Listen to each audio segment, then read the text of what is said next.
우리가 함께 은혜 나눌 하나님 말씀은 요한일서 4장 7절에서 12절까지 말씀.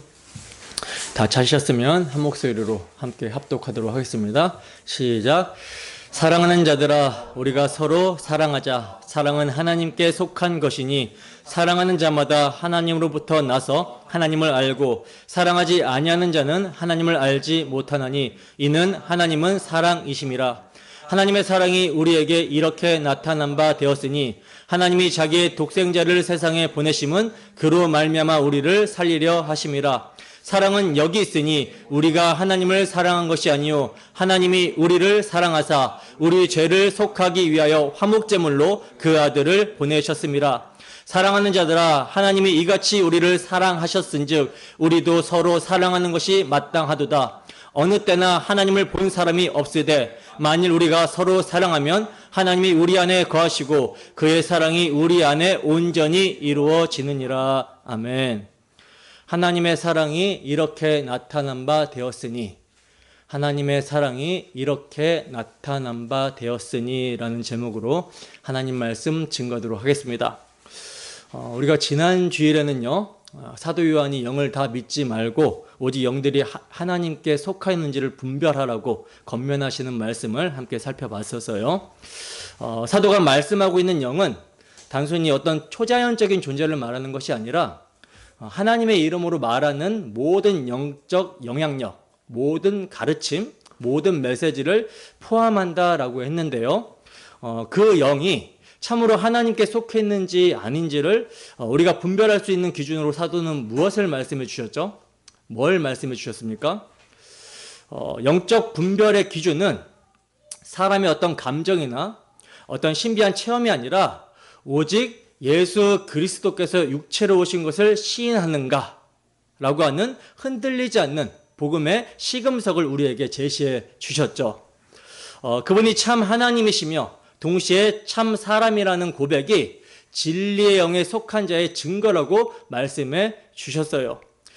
그리고 미혹의 영, 적그리스도의 영에 대해서도 경고의 말씀을 해주셨는데 그 영은 복음을 정면으로 대적할 뿐만이 아니라 성경의 진리인 복음을 교묘히 가리고 또 흐리고 대체하려고 하는 모든 세력이 바로 적그리스도의 영이다, 미혹의 영이다라는 것을 분명하게 말씀해 주셨습니다. 그리고 적그리스도의 영, 미혹의 영이 지금 우리에게 나타났다. 오리라고 한 말을 너희가 들었지만 이제 나타났다 라고 하는 이런 현실 가운데 사도는 우리가 두려워할 필요가 또 없다고, 전혀 없다라고 말씀해 주셨죠. 왜냐? 우리 안에 계신 이가 세상에 있는 자보다 크시기 때문에 우리는 이 치열한 영적 싸움에서 이미 승리한 자다라고 하는 이런 놀라운 확신까지도 사도는 말씀해 주셨어요. 어떻게 한 주 동안 내가 듣는 말, 따르는 말, 그리고 내 마음을 움직이는 기준이 무엇인지에 대해서 분별하며 하나님께 속한 자답게 진리의 영을 따라 살아내셨습니까? 사셨습니까? 복음의 말씀이 실제가 되도록 우리 마음에 역사하시고 진리가 되시는 예수 그리스도를 따르게 인도하시는 영이 우리 속에 거하시는 성령 하나님이시죠. 진리의 영이십니다. 그래서 참으로 진리의 영이 거하시는 자들은요, 영을 분별하며 복음의 진리를 따라 복음에 합당하게 살아가게 되는 거예요. 그들의 삶은 단순히 거짓을 피하는 데서 멈추지 않고 진리의 영이 복음의 진리를 통해 알게 하시는 하나님의 마음과 뜻을 따라 살게 된다라는 것입니다. 왜냐? 진리의 영은 거짓의 영을 분별하게 하실 뿐만이 아니라 예수 그리스도께서 십자가에서 나타내신 하나님의 마음을 알게 하시고 그 사랑을 우리 마음 가운데 부어주시는 분이시기 때문이라는 거예요. 그래서 그 영이 우리 안에 거하실 때 우리의 생각과 말과 행실 속에 뭐가 나타나기 시작하죠? 하나님의 성품이 나타나기 시작하는 거죠. 드러나기 시작하는 거예요. 그렇다면 진리의 영이 증언하시는 그 하나님이 어떠한 분이실까요? 성육신이라는 그 위대한 사건을 통해 자신을 남김없이 드러내신 하나님의 본질적인 성품은 무엇이며 그 진리의 영이 우리 안에 거하실 때 우리의 삶 속에서 반드시 나타나야 될 가장 근본적인 열매는 과연 무엇이겠습니까? 이제 사도는 바로 이 질문에 대해 오늘 본문에서 가장 영광스럽고도 심오한 대답을 들려주십니다. 그것은 바로 하나님은 사랑이시다라고 하는 위대한 선포예요. 오늘 본문은 기독교 신앙의 심장부라 할 수 있습니다. 사랑의 근원이 어디며 그 사랑이 어떻게 우리에게 나타났고 그 사랑을 받은 자는 어떻게 살아가게 되는지를 가장 명확하고도 가장 강력하게 증언하고 있어요. 사랑이라는 단어가 세상의 값싼 감정으로 오염된 이 시대에 사도는 그 사랑의 원형을 우리에게 들려주고 있는 것입니다. 그러므로 오늘 말씀을 통해 우리는 이 질문 앞에 정직하게 서야 되는 거예요. 내가 지금 말하고 행하는 그 사랑이 과연 하나님께로부터 온 것인가? 아니면 그저 인간적인 감정이나 세상적인 가치의 뿌리를 둔 것은 아닌가? 오늘 이 시간 말씀을 사용하시는 성령의 역사로 십자가에 나타난 하나님의 그 본질적인 사랑이 다시 한번 우리의 심장에 채워지고 우리의 삶이 그 사랑의 증거가 되기를 간절히 소원합니다. 자, 그러면 이제 성령의 조명하심을 구하며 오늘 본문을 한 절 한 절 자세히 살펴보도록 하겠습니다. 본문 7절입니다. 함께 했습니다. 시작. 사랑하는 자들아 우리가 서로 사랑하자. 사랑은 하나님께 속한 것이니 사랑하는 자마다 하나님으로부터 나서 하나님을 알고. 아멘. 자, 보시면 사도 요한은요 따뜻한 목자의 심정으로 사랑하는 자들아 라고 부르면서 아주 간결하지만 가장 근본적인 명령을 하고 있어요. 뭐라고 명령을 하고 있습니까? 우리가 서로 사랑하자. 여러분 여기서 사랑하자라고 하는 이 한마디는요 결코 가벼운 요청이 아닙니다. 이 동사는 헬라어로 아가포멘이라는 단어인데요 현재 시상이에요. 현재 시상. 즉 한때 뜨겁게 감정이 올라와서 사랑하고 마는 일시적인 감정의 분출이 아니라 삶 전체를 통해 지속적으로 끊임없이 서로 사랑하는 삶을 살아야 된다라고 하는 하나님의 요구를 담고 있다라는 거예요. 그러니까 이건 선택의 사항이 아니라 새로운 피조물이 된 자의 본질적인 삶의 방식이라는 것입니다. 다시 말해 서로 사랑하라는 것은 율법적인 의무가 아니라 하나님께 속한 자의 정체성 그 자체를 드러내는 말씀이라는 거죠.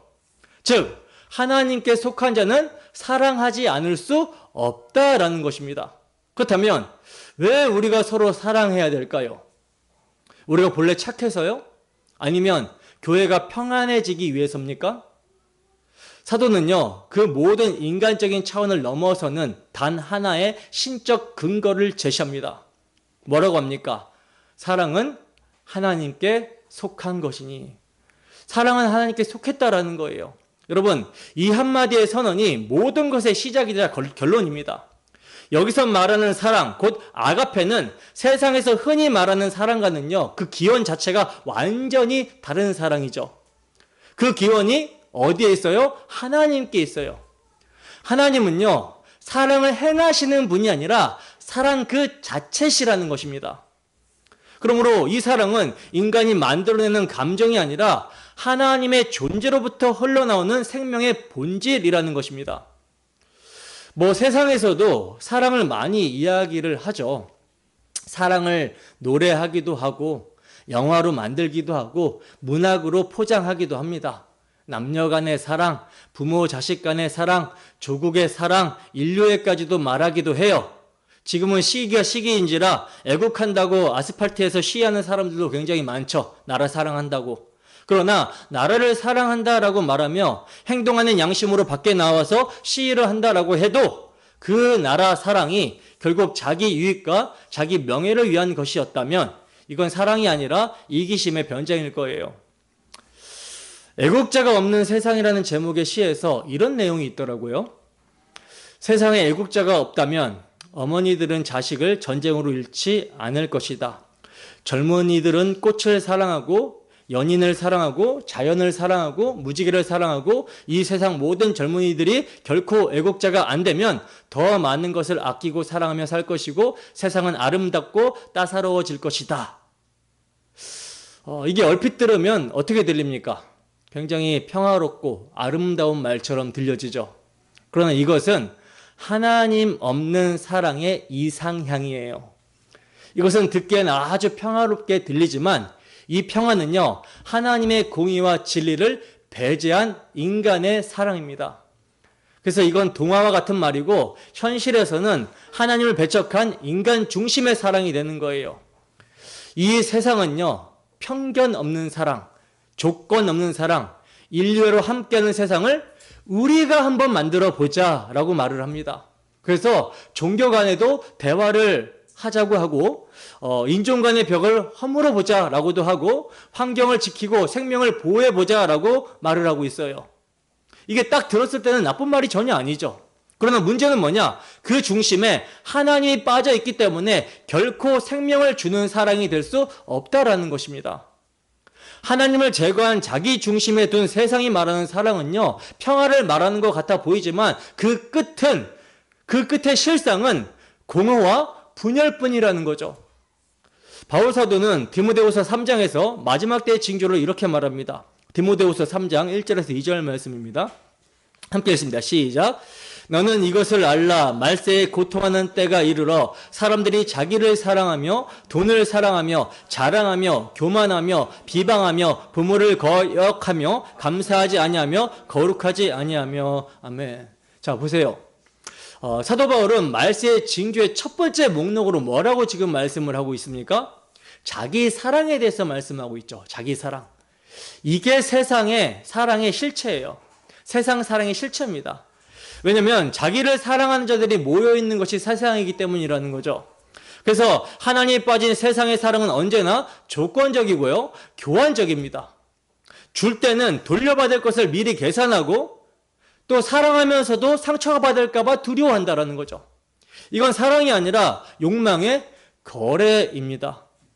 성경은 이러한 사랑을 사망의 향기라고 부르고 있어요. 왜냐? 그 사랑에는 생명이 없기 때문이라는 거죠.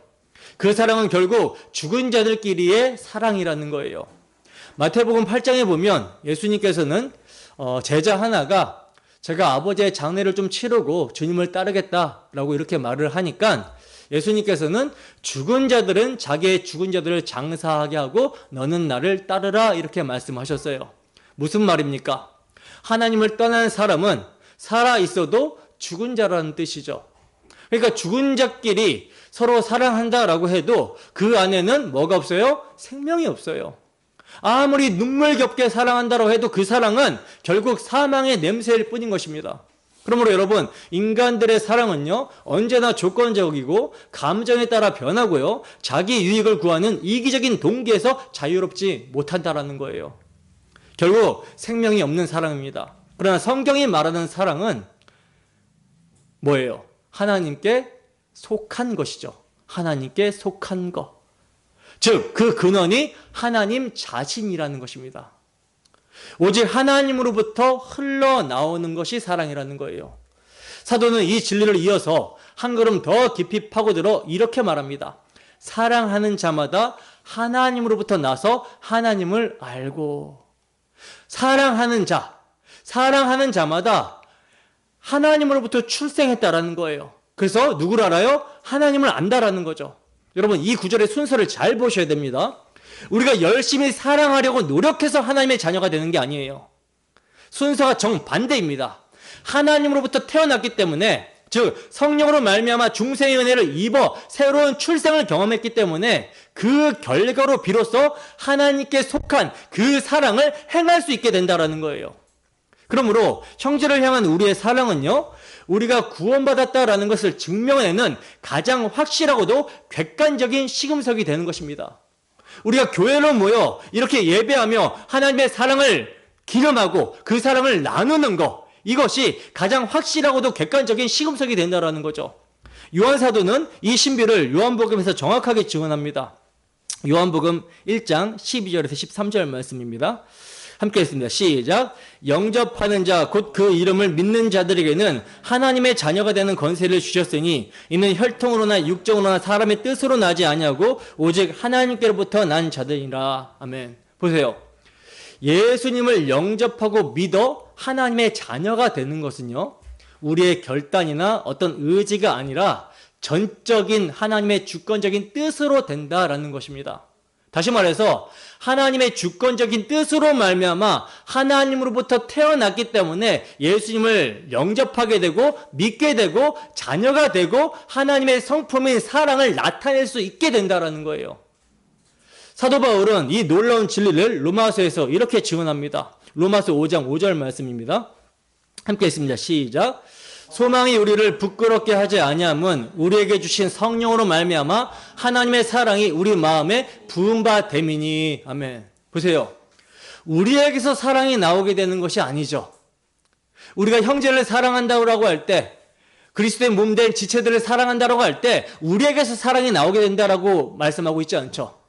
하나님이 우리를 먼저 사랑하셔서 그분의 사랑을, 십자가 사랑을, 아들을 내어주신 사랑을 성령으로 말미암아 부어주셨기 때문에 사랑을 하게 되는 거예요.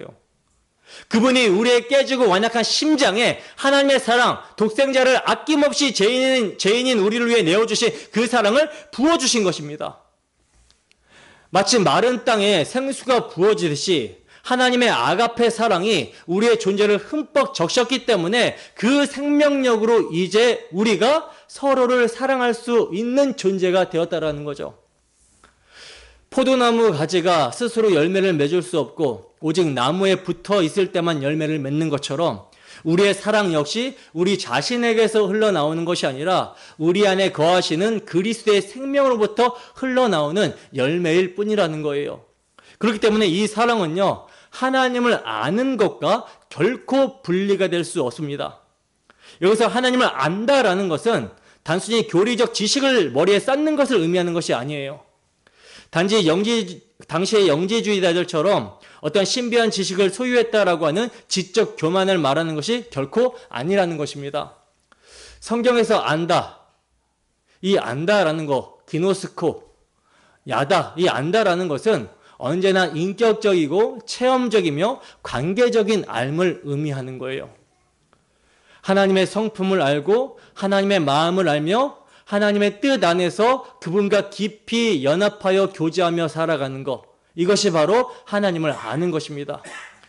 이것을 요한복음 17장 3절에서는 이렇게 말하죠. 영생은 곧 유일하신 참 하나님과 그가 보내신 자 예수 그리스도를 아는 것이니이다. 즉 하나님을 안다라는 것은요, 하나님과 하나 되는 생명의 교제 속으로 들어가는 것을 뜻하는 거예요. 때문에 하나님께로부터 난 자, 그 마음에 하나님의 사랑이 부어진 자만이 이 깊은 알매 자리로 들어갈 수 있게 되는 것입니다. 하나님과 화목하는 그 교제의 자리로 깊이 들어갈 수 있게 되는 거예요. 그러므로 여러분, 이 진리는요, 오늘날 교회와 우리 자신에게 아주 심각한 질문을 던집니다. 지금 우리 공동체 안에서 흐르고 있는 사랑은 과연 어디에 속한 것인가? 그저 성격 좋고 마음 맞는 사람들끼리 모여서 친목을 다지는 인간적인 우정입니까? 아니면 나의 희생을 감수하고 나의 불편을 기꺼이 감당하면서까지 죄 많고 허물 많은 형제를 품어 안는 하나님께로부터 나온 그 사랑입니까?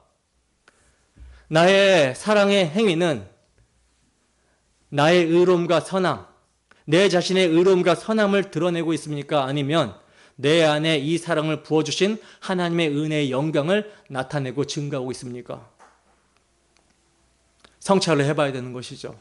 자, 이렇게 서로 사랑하는 것이 하나님께 속한 것이고 하나님께로부터 나서 그분을 아는 자다라고 하는 명백한 증거라고 말씀해 주신 사도는 이제 논리적으로 그 반대의 경우를 우리 앞서 제시를 합니다.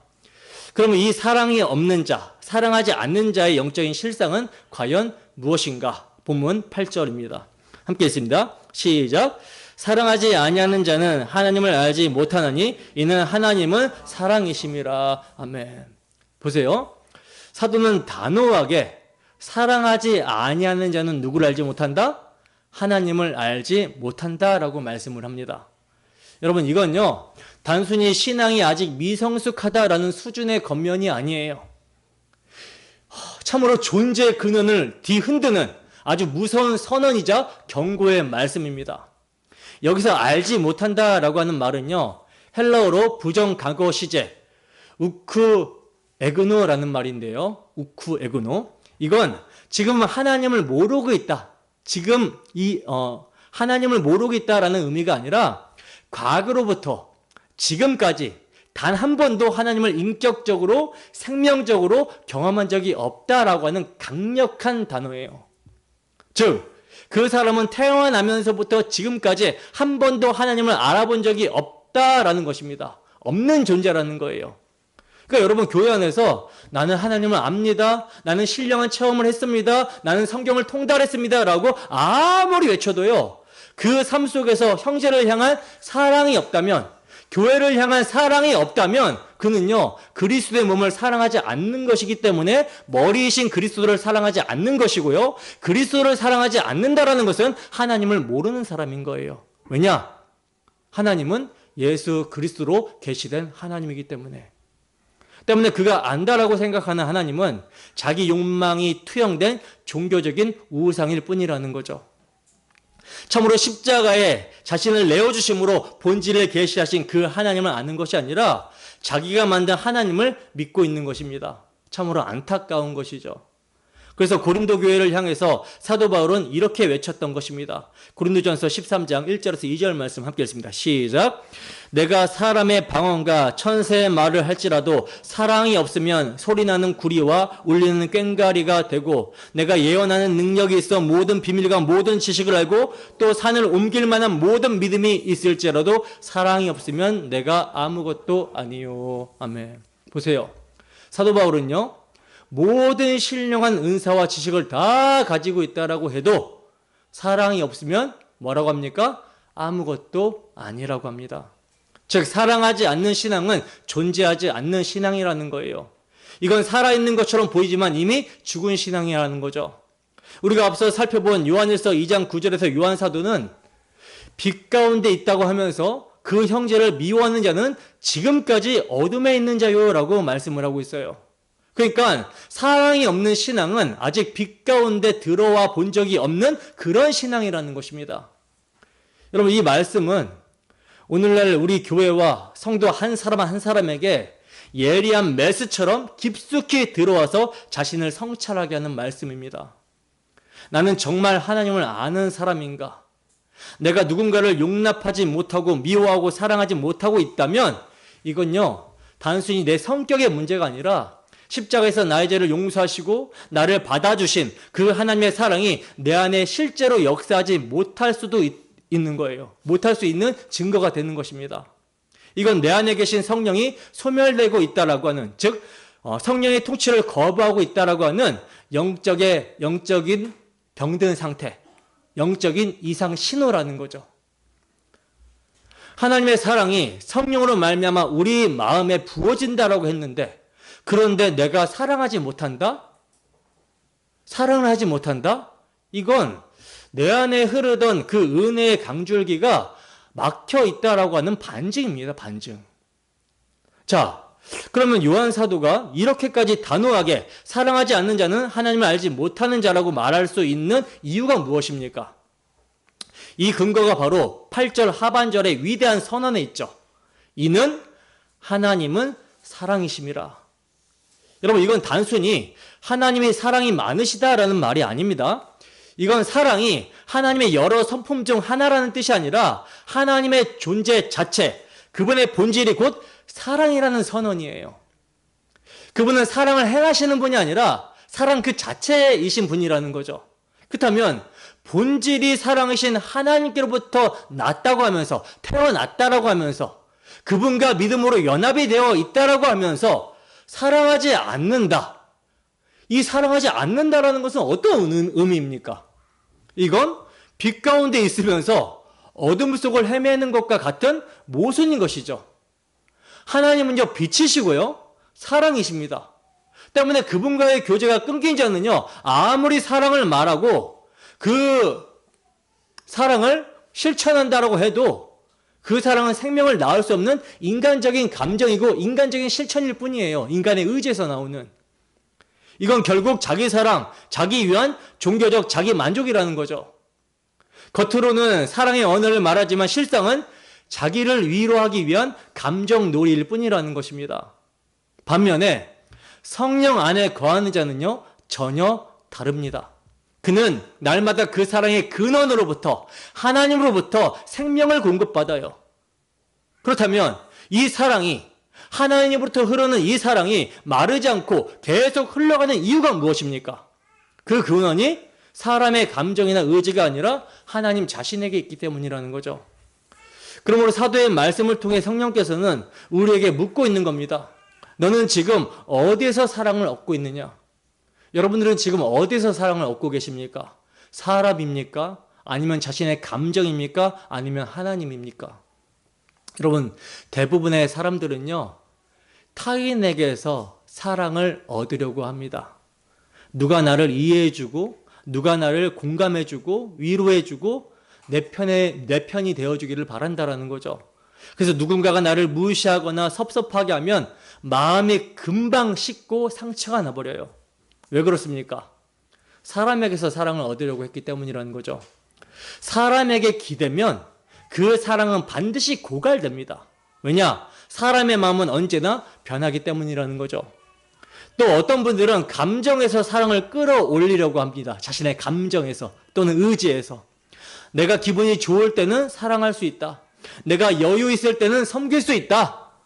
하지만 감정에서 나온 사랑은 상황이 바뀌면 금세 식어버립니다. 감정이 중심이 되면 사랑도 감정의 파도에 휘둘리게 된다는 거예요. 그래서 내 상황이 좋고 여유가 있고 상태가 좋을 때는 어떻게 할 수 있어요? 상대를 이해할 수 있죠. 그죠? 배려할 수 있죠. 그런데 자신이 상황이 좋지 않고 감정적으로 여유가 없다 보면 어떻게 됩니까? 동일한 상황에서도 내가 이해를 하고 내가 배려를 하던 동일한 상황에서도 전혀 다른 모습을 볼 수 있다는 거예요. 그래서 어떤 날은 뜨겁다고도 어떤 날은 전혀 식어버린다는 거죠. 하지만 하나님께로부터 사랑을 얻는 자는 다르다라는 것입니다. 그 사랑은 절대로 끊어지지 않습니다. 왜냐? 그분은 어제나 오늘이나 동일하신 하나님이시기 때문에요. 그분의 사랑은 변하지 않고요. 그분의 은혜는 마르지 않습니다. 사람은 나를 버릴 수 있어도 하나님은 결코 나를 버리지 않으세요. 감정은 흔들려도 하나님의 사랑은 결코 흔들리지 않는다라는 것입니다. 그래서 하나님의 사랑을 공급받는 자는요, 상황이 바뀌어도 사람들의 반응이 달라도 그 사랑을 멈출 수가 없어요.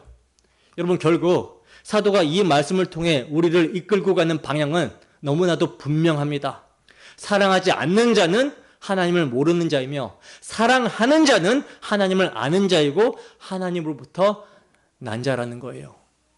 이 둘의 차이를 결정짓는 것은요, 오래 교회당을 들락날락 했다라고 하는 신앙의 연륜도 아니고요, 교회 봉사도 아닙니다. 헌신도 아니에요. 단 하나, 하나님의 사랑이 실제로 내 안에 흘러 들어왔는가, 이것입니다. 그 사랑이 내 안에 부어졌다면, 하나님의 사랑이 내 안에 부어졌다면 나는 미워하던 사람을 위해 기도할 수 있고요, 나를 힘들게 하는 사람을 용납할 수 있고요, 나를 이해하지 못하는 사람을 여전히 품을 수 있습니다. 이것은 내 성격이 좋아서가 아니라, 내 인내심이 좋아서가 아니라, 내 의지가 강해서가 아니라 내 안에서 하나님이 사랑하고 계시기 때문이에요. 그렇다면 이 하나님께 속한 사랑이 도대체 어떻게 우리에게 나타나게 된 것일까요? 그 사랑의 역사 속에서, 우리의 현실 속에서 어떻게 보여진 사랑으로 계시가 된 것입니까? 이 질문에 사도는 이렇게 말씀합니다. 본문 9절입니다. 함께 했습니다. 시작. 하나님의 사랑이 우리에게 이렇게 나타난 바 되었으니 하나님이 자기의 독생자를 세상에 보내심은 그로 말미암아 우리를 살리려 하심이라. 아멘.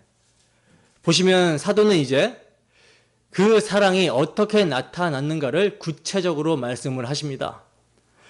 하나님의 사랑이 우리에게 이렇게 나타난 바 되었으니 라고 그러죠. 하나님의 사랑이 우리에게 이렇게 나타난 바 되었으니, 여기서 나타난 바 되었으니 라는 말이 헬라어로 에파네로데라는 말인데요, 부정가고 수동태예요. 부정가고 수동태. 그러니까 헬라에서 부정가고는 단순히 과거에 한 번 일어난 사건을 말하는 것이 아니라 역사 속에서 완전히 일어난, 더 이상 반복될 수 없는 단회적 사건을 의미합니다. 그러니까 하나님의 사랑은 어떤 감정의 흐름이나 상징적인 개념이 아니라 역사 속에서 실제로 단 한 번에 일어난 구속 사건으로 드러났다라는 뜻이에요. 근데 이게 수동태라고 했죠. 부정가고 수동태라고 했잖아요. 수동태라는 것은요, 하나님이 구속 사건의 주체이심을 말씀하고 있는 겁니다. 그러니까 우리가 사랑을 깨닫거나 만들어낸 것이 아니라 하나님께서 친히 그 사랑을 드러내 보여주셨다라는 거예요. 그러니까 사랑의 방향은 항상 하나님으로부터 우리에게 흘러들어온다라는 거죠. 따라서 사도가 굳이 이 시제를 사용하고 있다라는 것은요, 하나님의 사랑이 단순히 설명된 것이 아니라 실제로 계시되었다라는 것을 말하는 거예요. 하나님이 주도적으로, 주권적으로 실제 자신의 사랑을 역사 속에서 나타내셨다라는 것을 말하는 것입니다. 하나님이 하늘 높은 곳에서 사랑을 정의로만 남겨두신 것이 아니라 당신의 사랑을 한 점의 역사로, 육체로, 시간 속 사건으로 드러내셨다라는 거예요. 이건 단순히 감정적으로 느껴진 사랑이 아니라 역사 속 한 시점에서 실제로 드러난 사랑, 곧 하나님께서 친히 주체가 되셔서 당신의 사랑을 계시하셨다라는 것입니다. 그러므로 하나님의 사랑은 추상적인 개념이 아닙니다. 하나님께서 친히 시간과 공간 안으로 들어오신 사건, 성육신 사건 속에서 구체적으로 드러나게 된 거라는 거예요. 그래서 사도는 말합니다. 하나님이 자기의 독생자를 세상에 보내심은 그로 말미암아 우리를 살리려 하심이라. 보세요, 여러분. 하나님의 사랑은요, 감정적으로만 가지고 있는 사랑이 아니라 의지적으로 당신의 사랑을 나타내시기 위해 뭐 하셨다? 보내셨다라고 합니다. 보내셨다. 즉 하나님은 감정적으로 그리고 말씀만으로 사랑하신 분이 아니라 그분은 보내심으로 우리에 대한 당신의 사랑을 확증하셨다라는 거예요. 여기서 보내셨다라고 하는 단어, 아페스탈켄이라는 단어는 완료시상인데요. 이 말은 무슨 말이냐면 하나님께서 한 번 그 아들을 보내신 사건이 아니라 단지 과거의 한순간으로 끝난 것이 아니라 지금도 그 효력이 계속 흘러가고 있다라는 뜻입니다. 지금도 계속 그 효력이 흘러가고 있다. 즉 예수 그리스도의 오심은 단발적인 역사적 사건이 아니라 영원한 사랑의 현재형으로 지금도 보내지고 있다라는 말이에요. 그렇다면 하나님이 그분을 왜 보내시는 거죠? 왜 보내시는 겁니까? 사도는 그 목적을 뭐라고 말씀합니까? 그로 말미암아, 보내신 그분으로 말미암아 우리를 살리려 하심이라, 이렇게 말씀합니다. 여러분, 이 말은요, 단순히 인간의 윤리적 회복을 의미하는 게 아닙니다. 죽은 자를 살리기 위한 하나님의 구속사적인 의지의 행동이에요. 에베소서 2장 1절을 보면 구원받기 이전에 우리의 상태와 이러한 상태의 우리에게 어떤 은혜를 베푸셨는지 바울 사도는 이렇게 증언합니다. 그는 허물과 죄로 죽었던 너희를 살리셨도다. 무슨 말입니까? 우리가 예수님을 알기 전에, 예수님을 믿기 전에 우리는 본래 살아있는 듯 보였지만 하나님과의 관계가 끊어져 버린 영적으로 죽은 자였다라는 거예요. 시체였다라는 거죠. 근데 하나님이 보내신 독생자 예수 그리스도께서 너희를 살리시기 위해 죽으셨다라는 것입니다. 생명의 주가 우리를 대신하여 친히 죽으셨다라는 거예요. 이것이 바로 성육신에 담긴 대속의 생명 교환이라는 거죠. 하나님은 당신의 독생자, 그 본질이 동일하신 유일하신 아들을 보내셨습니다. 그분은 단순히 사랑받는 존재가 아니라 하나님의 사랑 그 자체셨어요. 근데 그 사랑을 아버지가 세상에 보내셨다라는 것은요, 곧 하나님께서 당신 자신을 세상에 내어주셨다, 당신의 전부를 내어주셨다라는 뜻이에요. 그래서 예수 그리스도의 오심은 하나님의 사랑의 계시이자 하나님의 자기 희생입니다. 여러분, 이게 복음의 핵심이에요. 복음의 본질입니다. 사랑은요, 하나님이 우리에게 무엇을 주셨는가가 아니에요. 하나님이 우리에게 선물로 뭘 주셨다, 이게 아니라 하나님 자신을 주셨다라는 것입니다. 사랑은 하나님 자신을 우리에게 주셨다라는 거예요. 요한복음 3장 16절에 보면 이 놀랍고 위대한 진리를 이렇게 선언합니다. 하나님이 세상을 이처럼 사랑하사 독생자를 주셨으니 이는 그를 믿는 자마다 멸망치 않고 영생을 얻게 하려 하심이라. 여러분, 성자 하나님이요, 예수 그리스도가요, 우리를 설득하러 오신 것이 아니에요. 불순종하고 반역한 이스라엘 백성들이 하나님의 징계로 불뱀에 물려 죽어갈 때 하나님이 그들이 달려야 될 장대에 노뱀을 대신 달게 하시고 이를 보는 자는 살게 하신 것과 같이 예수님은 반역한 죄인, 죄의 저주 가운데 죽은 우리를 살리려 오셨습니다. 죄와 허물로 죽은 우리를 살리시기 위해 생명의 주가 스스로 장대에 달려 죽기 위해서, 죽음 속으로 들어가기 위해서 오셨다라는 거예요. 이 사랑은요, 단순한 감정의 표현이 아니라 십자가의 피로 입증된 구속의 사랑입니다. 그래서 하나님이 사랑이시다라고 하셨을 때 이 사랑은 언제나 피 흘린 사랑, 대속의 사랑을 의미하는 거예요. 이 사랑은 언제나 희생을 통해 증명됩니다. 그분의 사랑은 값싼 동정심이 아니라 자기 목숨을 내어주시는 희생적 행위였다라는 거예요. 그래서 요한복음 15장 13절에서 주님은 사람의 친구를 위하여 자기 목숨을 버리면 이보다 더 큰 사랑이 없나니 라고 하셨던 것입니다. 무엇을 말하는 것입니까? 우리 주님이 친구는커녕 반역한 죄인, 원수이고 경건치 않고 죄인인 우리를 지금 당장 지옥에 쳐넣으셔도 유급무원, 아무런 변명할 수 없고 지금 당장 심판돼도 시원찮을 우리를, 반역한 죄인인 우리를 친구요, 이웃이요, 형제로 여기서 우리를 대신하여 대속의 죽음을 죽음으로써 이보다 더 큰 사랑을 보여주시겠다라는 뜻이에요. 여러분, 하나님의 사랑은 바로 이보다 더 큰 사랑입니다. 그분이 오신 이유는 단 하나, 우리를 살리려 하심입니다. 우리를 교육하시려는 것이 아니라, 우리를 개혁시키시려고 오신 것이 아니라 죽은 우리를, 허물과 죄로 죽은 우리를 살리려 하시는 거예요. 죽은 자는요, 스스로 살아날 수가 없습니다. 죽은 자는요, 스스로 믿을 수가 없어요. 그러므로 하나님이 내려오신 겁니다. 죽음의 자리에 생명이 들어오신 거예요. 이게 바로 복음이라는 거죠. 근데 여러분, 이 사랑은 단지 2000년 전 갈보리 언덕에서만 나타난 사건이 아니라는 거죠. 하나님께서 독생자를 보내신 그 사건의 효력은 지금도 우리를 살리고 있습니다. 완료시상으로 기록된 이유가 바로 이것을 말하기 위함이라는 거죠. 그 사랑은요, 시간의 벽을 넘어 지금도 우리에게 부어지고 있다라는 거예요. 오늘도 죄인인 우리가 하나님 앞에 담대하게 나아가 예배할 수 있는 이유, 하나님을 대면하고도 살아있을 수 있는 이유, 죄 가운데 여전히 무너지지 않고 회복되는 이유, 바로 그때 보내신 사랑이 지금도 살리는 사랑으로 역사하고 있기 때문입니다. 그러므로 여러분, 이 복음을 잊으면 됩니까? 안 됩니까? 잊으시면 안 되는 거예요. 우리가 살아있다라는 것은 회개의 기회를 주고 있는 것입니다. 보라, 지금은 은혜 받을 만한 때요, 보라, 지금은 구원의 날이로다. 오늘이라는 날이 주어졌을 때 우리는 항상 회개하고 예수를 믿어야 되는 거예요. 우리가 살아있다라는 거, 이것은 회개할 기회를 주시는 증거인 것이고, 하나님이 여전히 우리를 사랑하고 계시다라고 하는 증거입니다. 내가 숨을 쉬는 거, 예배 자리에 앉아 있는 거, 그 자체가 이미 하나님의 사랑의 결과예요.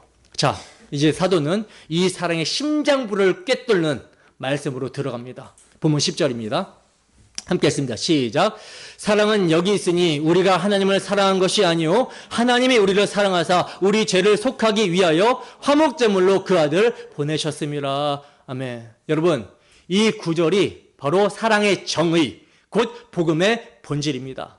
사도는 사랑이 여기 있다라고, 위대하고 놀랍다라고 밖에는 형언할 말이 없는 그 사건을 선언합니다. 이 말은요, 곧 사랑의 실체는 여기 외에 없다라는 뜻이에요. 사랑의 실체는 여기 말고는 없다. 사랑의 본질이 무엇입니까? 사랑은 타락한 죄인의 감정 속에 있지 않아요. 사랑은 우리의 의지 속에 있지 않습니다. 오직 사랑은 하나님이 자기 아들을 주신 사건 속에 있다라는 거예요. 그래서 여기 하나님이 우리를 사랑하사라는 구절이 핵심입니다. 여기 하나님이 우리를 사랑하사라는 구절. 사랑의 주도권은 언제나 하나님께 있다라는 거죠. 이건 인간의 반응이나 자격에서 출발한 사랑이 아니라 하나님이 우리를 먼저 사랑하셨기 때문에 우리가 사랑할 수 있다라는 근거예요. 사도 바울은 이 진리를 이렇게 증언합니다. 로마서 5장 8절에서 10절 말씀. 함께 읽습니다. 시작. 우리가 아직 죄인 되었을 때 그리스도께서 우리를 위하여 죽으심으로 하나님께서 우리에 대한 자기의 사랑을 확증하셨느니라. 그러면 이제 우리가 그의 피로 말미암아 의롭다함을 받았으니 더욱 그로 말미암아 진노하심에서 구원을 받을 것이니 곧 우리가 원수 되었을 때 그의 아들의 죽으심으로 말미암아 하나님과 화목하게 되었은즉 화목하게 된 자로서는 더욱 그의 살아나심으로 말미암아 구원을 받을 것이니라. 아멘. 보세요. 하나님은요, 우리가 의로웠을 때 사랑하신 것이 아니라는 거예요. 아직 죄인 되었을 때, 심지어 원수 되었을 때, 우리가 완전히 하나님을 향해 등 돌리고 있었을 때, 반대 방향으로 뛰어나가고 있을 때, 그때 이미 우리를 사랑하셨다라는 것입니다. 이게 바로 하나님의 선수적 사랑, 먼저 하신 사랑, 조건 없는 사랑, 무자격자에게 베푸신 전적인 은혜의 사랑입니다. 근데 이 사랑이 어떻게 드러났다라고 합니까? 사도 요한은 이렇게 설명합니다. 우리 죄를 속하기 위하여 화목제물로 그 아들을 보내셨습니다. 여기서 화목제물, 힐라스모스라는 단어가 굉장히 매우 중요한 단어인데요. 이 단어는 단순히 화해의 감정이 아니라 속죄를 통해 하나님의 공의를 만족시키는 제사적 개념이에요. 제사적 개념. 하나님은요, 하실 수 없는 게 하나 있는데 죄를 사랑하실 수가 없습니다. 죄를 사랑하실 수가 없어요. 죄를 묵인하실 수도 모른 채 하실 수도 없으신 분이십니다. 왜냐? 하나님은 사랑이시지만 그 속성이 공의가 있기 때문이에요. 의로우신 재판장이기 때문에 그렇습니다. 그렇기 때문에 그분의 사랑은 반드시 공의를 통과한 사랑이어야 되는 거예요. 그래서 그 하나님의 사랑은 감정이 아니라 피 흘리심으로 증명된 공의의 사건이라는 거죠. 사랑은요, 죄를 덮는 것이 아니라 죄를 대속하시는 하나님이 사람이 되어 피 흘리신 피에 있다라는 거예요. 우리의 죄에 대한 하나님의 진노를 멈추게 한 유일한 방법은 죄 없는 하나님의 아들, 성자 하나님의 죽음밖에는 없었다라는 것입니다. 그분이 화목제물 되심으로 하나님과 우리 사이에 끊어진 관계가 회복이 된 거예요. 그래서 십자가는요, 단순히 사랑의 감정이 아니라 죄에 대한 하나님의 공의를 만족시킨 사랑입니다.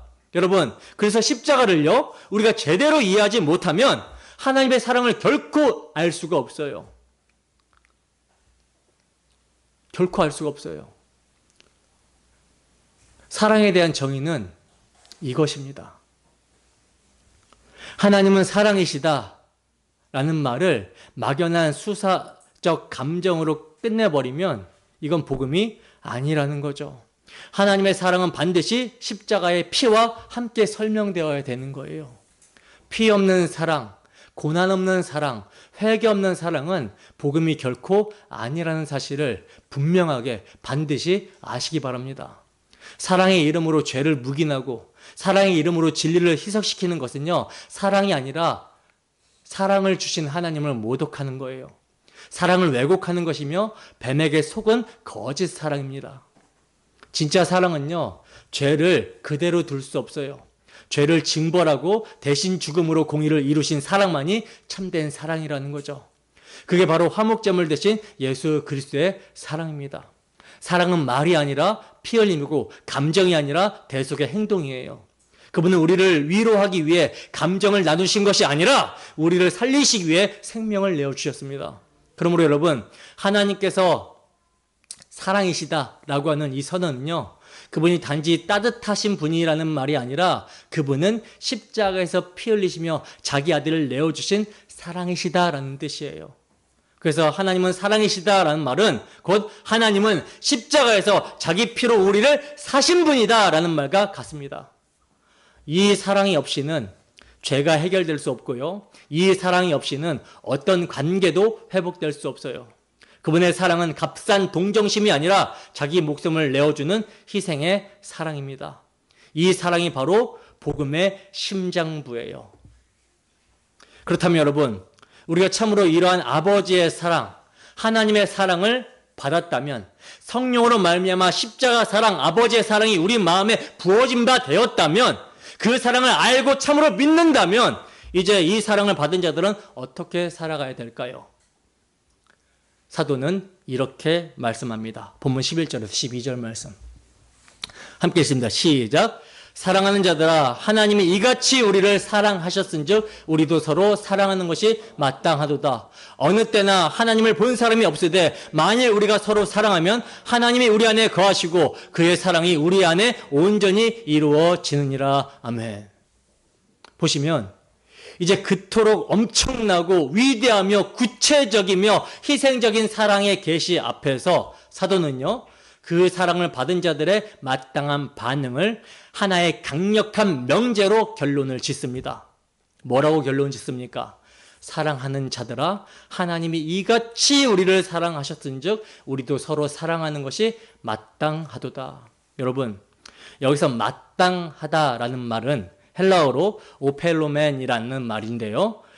빚을 졌다라는 의미를 가진 의무동사거든요. 빚을 졌다라고 하는 의무동사. 이것은 해도 되고 안 해도 되는 선택사항이 아니라 그 십자가의 사랑의 생명의 빚을 진 자로서 반드시 갚아야 될 의무라는 거예요. 즉 우리는 모두 사랑의 빚진 자들이라는 것입니다. 이 점을 바울 사도는 이렇게 증거합니다. 로마서 13장 8절 말씀 함께 읽습니다. 시작. 피차 사랑의 빚 외에는 아무에게든지 아무 빚도 지지 말라. 남을 사랑하는 자는 율법을 다 이루었느니라. 아멘. 바로 사도 바울이 말하는 빚. 여기서 사도 바울이 말하는 사랑의 빚이라는 것은요. 우리가 그리스도의 십자가 사랑으로 말미암아 죄와 사망이라는 영원한 파멸의 빚.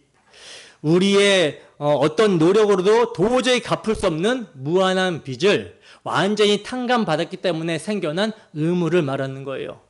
하나님께서 그 빚을 완전히 청산해 주셨기 때문에 이제 우리에게 남은 유일하고도 영원한 의무는 그 받은 사랑을 다른 사람들에게 흘려보내는 것뿐이라는 의미에서의 그 의무가 사랑의 빚이라는 것입니다. 갚아도 끝이 없는 빚이지만 갚으려고 애를 쓸수록 더욱 풍성해지는 은혜의 빚이라는 거죠. 그래서 사도 바울은요, 아무 빚도 지지 말라라고 하면서 성도가 감당해야 될 모든 책임과 의무의 근본 동력이 바로 이 사랑에 있음을 강조하고 있는 거예요. 즉 십자가 사랑으로 행할 때 모든 율법의 요구가 자연스럽게 다 이루어지게 된다라는 거죠. 자, 그러면 이 사랑의 빚을 갚는 삶의 구체적인 내용이 무엇입니까? 요한 사도는요, 바로 서로 사랑하는 것이다 라고 말씀합니다. 서로 사랑하자. 서로 사랑하는 것. 근데 여기서 가장 중요한 단어는 이같이라는 단어예요. 이같이. 그러니까 사도가 그냥 서로 사랑하자라고 하는 것이 아니라 문맥과 딱 연결해서 이같이라는 단어를 사용합니다. 이와 같이. 즉 하나님께서 우리를 사랑하신 그 방식 그대로. 다시 말해서 우리가 아직 죄인이요 원수 되었을 때 먼저 찾아오셔서 당신의 전부를, 당신 자신을 화목제물로 내어주신 그 희생적인 사랑으로 우리도 서로 사랑해야 된다라는 것입니다. 이것은 더 이상 율법적인 부담이 아니라 은혜의 필연을 말하는 것이죠. 하나님께 속한 자는 이제 그 사랑 안에서만 살아갈 수 있는 새로운 본성을 소유하게 되었다라는 것을 말씀하고 있는 거예요. 다시 한번 분명히 말씀드리지만 지금 요한 사도가 말하는 사랑은 그저 따뜻한 감정적인 온정을 말하는 것이 아닙니다. 이 사랑은 갈보리 십자가로부터 흘러나오는 은혜의 실천의 사랑이에요. 자기 아들을 아끼지 아니하시고 죄인을 구원하시기 위하여 내어주신 하나님의 사랑을 받은 자는 자기 중심이라는 견고한 감옥에서 해방되어 이제 그 받은 사랑을 다른 이에게 흘려보내는 생명의 통로가 되어야 된다라는 뜻입니다. 바로 이 지점에서 우리는 12절의 심오한 진리와 마주하게 됩니다. 어느 때나 하나님을 본 사람이 없으되 만일 우리가 서로 사랑하면 하나님이 우리 안에 거하시고. 여러분, 이것이 바로 우리의 딜레마이자 동시에 영광스러운 해답이죠. 본래 아무도 육신의 눈으로는요 하나님을 본 사람이 없어요. 보면 죽습니다. 모세조차도 그분의 영광을 보고 싶어 했지만 내가 내 얼굴을 보지 못하리니 나를 보고 살 자가 없음이니라 라고 하는 대답만 들었어요. 그렇다면 이 완악하고 불신앙의 세상이 눈에 보이지 않는 하나님을 도대체 어떻게 알고 믿을 수 있겠습니까? 사도는 이에 대한 놀라운 대답으로 이렇게 말합니다. 만일 우리가 서로 사랑하면, 우리가 서로 사랑할 때, 바로 이때 그 거룩하고 두려워서 감히 볼 수 없었던 하나님께서 우리 안에 거하시는 것이 세상에 보여지게 된다라는 거예요. 보이지 않는 하나님이 보이는 교회의 사랑을 통해 증명이 된다라는 것입니다. 그러니까 하나님이 오늘날 세상에 당신의 사랑을 나타내시는데, 당신의 독생자 아들을 보내심으로 사랑을 나타내셨던 바로 그 방식으로 이제 아들이 핏값으로 주고 사신 우리 교회를 통해서 그 사랑을 나타내신다라는 말씀이에요. 그리스도와 연합된 그의 몸된 교회인 우리가 바로 하나님의 사랑을 세상에 보여주는 작은 성육신의 통로가 된다라는 뜻입니다.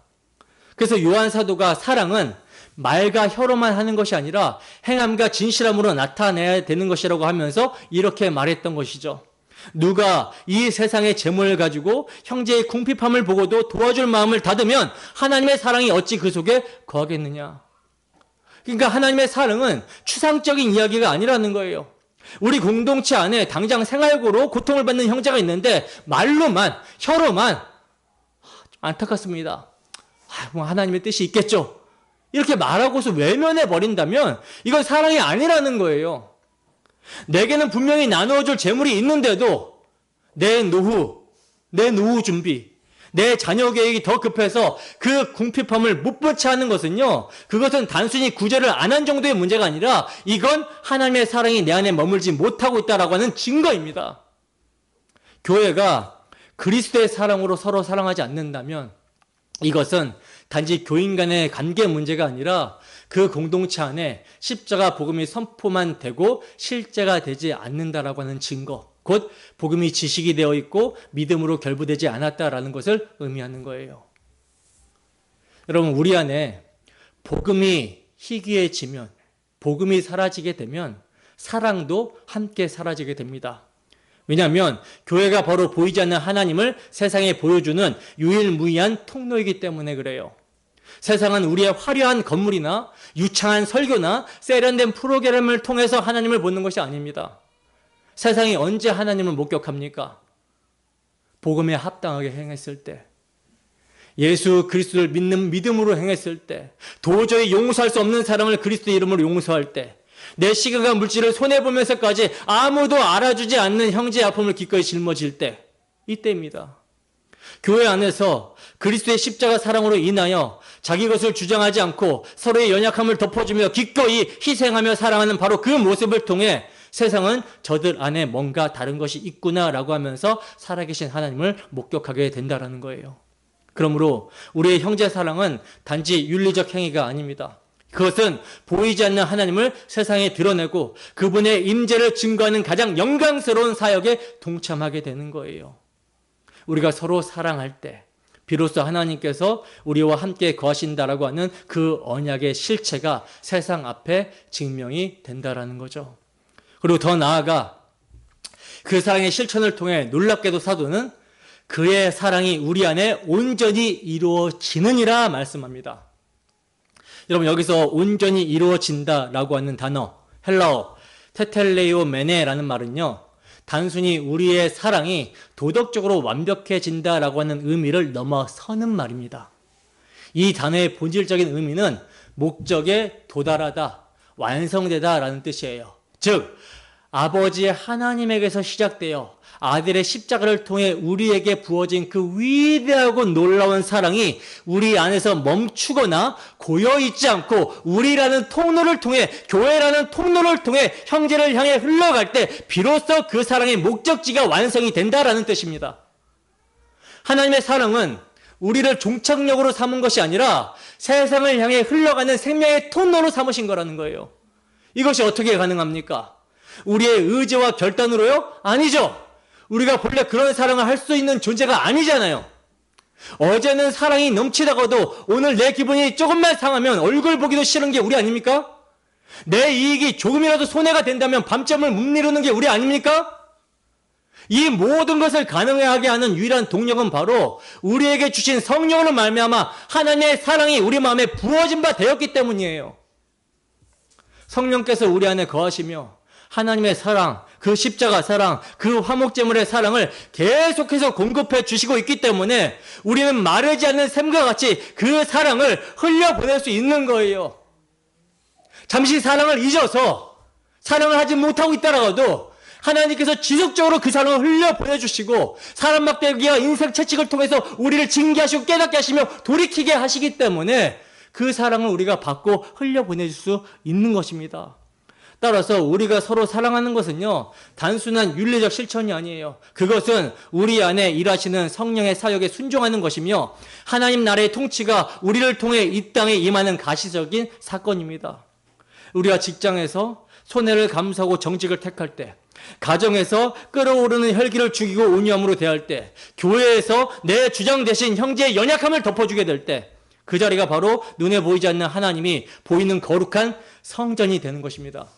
때문에 본래 아버지를 본 사람이 없으되 독생하신 아들이 아버지를 나타내셨던 것처럼 이제 그 아들의 영을 받은 교회 공동체가 서로 사랑함을 통해 세상 속에서 하나님의 임재를 나타내 보여야 되는 거예요.